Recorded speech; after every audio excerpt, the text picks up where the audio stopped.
Hello and welcome back to Almanac, where we don't just scratch the surface, we dive deep into the ocean of ideas that have shaped our world. Today, we're embarking on an intellectual expedition to explore the life and legacy of Plato, the man who virtually laid down the foundations of Western philosophy. Trust me, this is going to be an exciting ride. So who was Plato? Born in Athens around 427 BC, this man was not just any philosopher. He was a pivotal figure in the development of Western intellectual thought. He lived through the Peloponnesian War, an intense conflict between Athens and Sparta, which deeply influenced his philosophical viewpoints.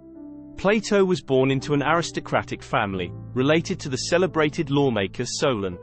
He initially ventured into politics, but the grim fate of his mentor Socrates, who was sentenced to death by the Athenian democracy, veered him towards philosophy. Now, let's delve into some famous quotes that Plato is renowned for. First up, the measure of a man is what he does with power. This quote is deeply intertwined with Plato's ideas in The Republic, where he sketches out an ideal society run by a philosopher king. Plato contends that it's not just about having power, it's about wielding it wisely and ethically. In our world of fleeting political gains and corporate maneuvers, this timeless wisdom is a stark reminder of the values that should guide leadership.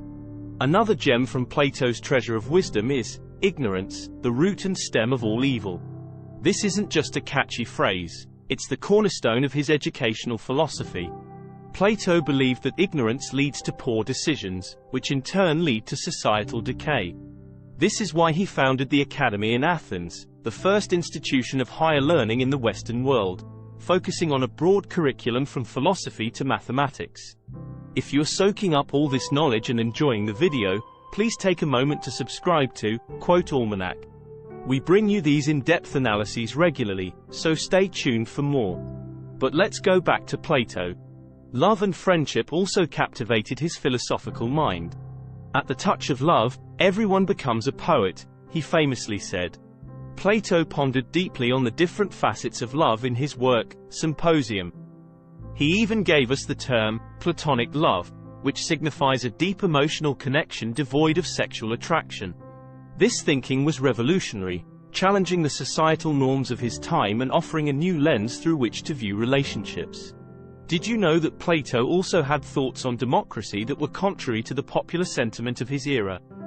Though Athens was the birthplace of democracy, Plato had his reservations. He argued that not everyone was fit to make the best decisions for society. His ideas might sound elitist to our modern ears, but they have ignited centuries of debate on the merits and flaws of democratic systems. Plato didn't just opine, he shaped educational paradigms. His academy was a groundbreaking venture that remained active for several centuries, providing the template for modern universities. He nurtured Aristotle, who went on to make significant contributions to various fields. So, when we speak of Plato, we're talking about a man whose influence has spiraled through the annals of time, affecting everything from governance to how we understand love and friendship. The philosopher's work on metaphysics also laid the groundwork for what later became known as the study of ontology, the nature of being. His theory of forms postulated that the material world is a shadow of a higher, truer reality. His allegory of the cave in The Republic is a vivid illustration of this, depicting how humans are prisoners of their perceptions, mistaking shadows for reality. As we wrap up, let's revisit another of Plato's quotes that encapsulate his enduring influence: ideas are the source of all things. He believed that ideas shape reality, a belief that underpins much of Western philosophy and science today. If you've made it this far, don't forget to hit the like button, and if you haven't already, subscribe to Almanac for more insightful dives into the lives and thoughts of history's greatest minds. Until our next intellectual journey, farewell.